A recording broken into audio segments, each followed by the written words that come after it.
Olá, hoje essa aula vai tratar de história. Vamos falar sobre captação de recursos, sobre o viés de onde viemos, de onde vem essa forma de trabalhar a captação, de onde surgem esses modelos, esses formatos, né? A gente tem uma peculiaridade no Brasil, a gente tem um jeito de fazer que é o que eu questiono, enfim, tem uma forma mais eficiente de fazer, mas que tem um motivo de por que se faz assim aqui. E também tem um modelo mais internacional, ou seja, como é que é no resto do mundo, muito inspirado pelo modelo americano, que também tem um motivo de onde vem essas situações. Senta aí, pega a pipoca, que hoje eu vou contar história e como viemos a chegar onde estamos agora, tanto no caso do mundo, enfim, Estados Unidos, Europa e Brasil.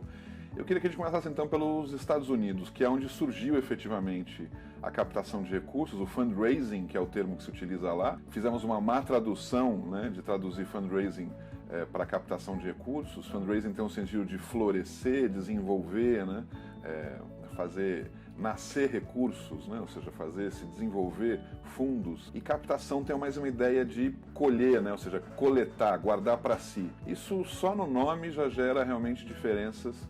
Então, eu espero que a gente possa aqui conversar, imaginando, não só nessa aula, mas nas próximas, que a gente pretende fazer desenvolvimento de recursos. Voltando para o modelo americano, né? Eu queria que você se imaginasse na seguinte situação.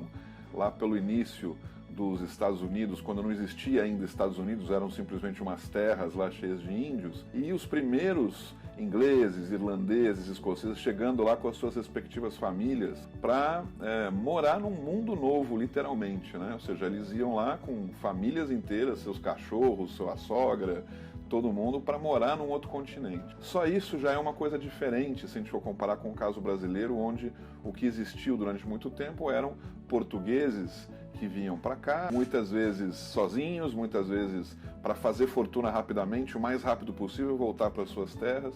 Nesse meio do caminho engravidavam índias, engravidavam negras, enfim, e a história que a gente conhece. Já só para também sentir a diferença, né? Eu não faço isso para defender Estados Unidos, ao contrário, eu, como fui sempre muito rebelde na adolescência, ao contrário, era contra os Estados Unidos, o modelo do Império Americano, tudo isso. Mas ao ler história, ao conhecer um pouco mais, é fascinante esse modelo e esse início. Então, esse início americano, onde famílias inteiras iam morar lá para as próximas gerações, ou seja, até hoje estão lá, né, os filhos dos filhos dos filhos, elas evidentemente se reuniam em pequenos povoados, ou às vezes construíam um primeiro povoado de umas casas, umas ao lado das outras, para formar uma pequena comunidade. Pois bem, nessas comunidades faltava tudo, né? Ou seja, só tinha lá madeira, né, que eles construíam as casas, né, a água que puxavam do rio, enfim, alguma coisa do gênero, mas não tinha escola, não tinha hospital e não tinha para quem pedir também. Então, o que essas pessoas faziam para conseguir recursos, né?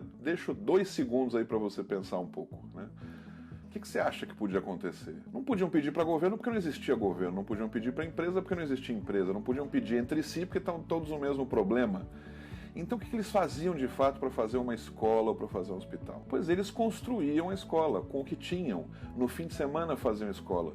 Durante a semana trabalhavam na colheita do milho, na plantação do milho, e no fim de semana plantavam e colhiam escola, plantavam e colhiam hospital, ou seja, eles efetivamente construíam isso com os próprios mãos, com os próprios braços, enfim, cooperativamente. Se faltava uma professora, porque ninguém lá sabia, chamavam uma professora lá da Irlanda, que casavam já com o John, que estava solteiro, e já nisso construíam efetivamente uma professora, uma escola, e as primeiras crianças que iam estudando, e depois iam desenvolvendo, fazendo uns puxadinhos lá para transformar, e isso se transformava em escolas incríveis, universidades, né, com o decorrer do tempo. Então, só para você perceber, ou seja, eles plantavam escolas e hospitais, como eu dizia, e então eles fundraising, eles desenvolviam seus recursos eles próprios com a sua própria força. Guarda então essa ideia inicialmente, a gente vai voltar daqui a pouquinho, mas vamos então agora para uma situação como é que foi no Brasil, e assim como o Brasil, América Latina, África, enfim. Nós, diferentemente dos países anglo-saxões, ou seja, Estados Unidos, Inglaterra, Austrália, que tem uma cultura, né, do desenvolvimento, né, do crescer, né, eles estão muito assim também pela sua própria religiosidade, né, ou seja, são protestantes, então eles têm uma característica de valorizar o dinheiro, reconhecer o crescimento, enfim. Nós, Brasil, Europa em geral, ou seja, Itália, Espanha, Portugal, toda a América Latina, uma coisa mais católica, o dinheiro como pecado, como problema, uma certa inveja de quem faz sucesso, né? Então o rico é mal visto muitas vezes, né? Enquanto que nos países anglo-saxões, ao contrário, ele é reconhecido, ele é o maior filântropo em geral, é quem mais doa, porque é quem mais conseguiu se beneficiar, enfim.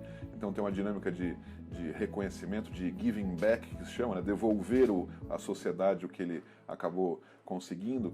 Mas enfim, no caso então brasileiro, mais especificamente, não houve essa cultura de famílias que vinham morar no Brasil. E o que a gente pode considerar como principal característica, as primeiras ações solidárias no Brasil vieram de quem? Vieram das freiras das Santas Casas.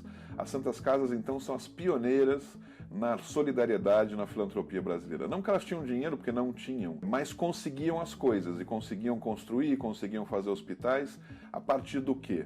A partir das esmolas que os outros davam, que os latifundiários, que as famílias, que as mulheres que iam na missa. Então a dinâmica, as primeiras captadoras de recursos brasileiros, os primeiros captadores, foram as freiras, que utilizaram os seus métodos, que eram quais? As esmolas. Então, sem querer questioná-las, ou seja, já questionando, mas enfim, é o que elas tinham, o que sabiam fazer, a gente é herdeiro então de um modelo de captação que tem muito mais a ver com o modelo da esmola, das freiras. E mesmo que a gente peça grandes quantidades de dinheiro, ainda assim tem um modelo de esmola no nosso cérebro, um jeito de pedir inferiorizado, né? Falando, se queixando da dificuldade. Então, tudo isso é como se as nossas freiras lá atrás tivessem nos ensinado isso de forma genética, né? O fenótipo, enfim, mas chegando até nós aí. Hoje em dia as freiras não são assim, só para a gente entender que elas não são culpadas e eternizaram esse problema. A maioria das freiras que trabalham, tem seus hospitais ou escolas ou faculdades, fazem isso e muito bem, profissionalizados. Inclusive já fiz consultorias para vários grupos delas. Mas é importante entender que a nossa história, então, tem essa origem da captação vinculada à esmola. Enquanto que o modelo americano, a origem, a referência, né, a história da captação tem a ver com o quê? Com a solidariedade, com a comunidade, com a coisa do comunitário. Um ajudando o outro para conseguir alguma coisa. Então, nos Estados Unidos, se meu vizinho tem uma associação que defende os poodles, eu simplesmente, por ser vizinho dele, provavelmente vou ajudar. Por quê? Porque é meu vizinho, não porque eu tenha poodle, mas porque ele, como ser uma pessoa que está ao meu lado, eu vou ajudá-lo no fim de semana, doando dinheiro, indo no jantar e tal. Então, essa diferença é fundamental para a gente entender a mudança que a gente quer fazer, a ideia de, em vez de lidar na lógica da esmola, porque as pessoas se afastam, até dão dinheiro para você, até você faz um hospital assim, mas no sentido de que eu faço e nunca mais apareço.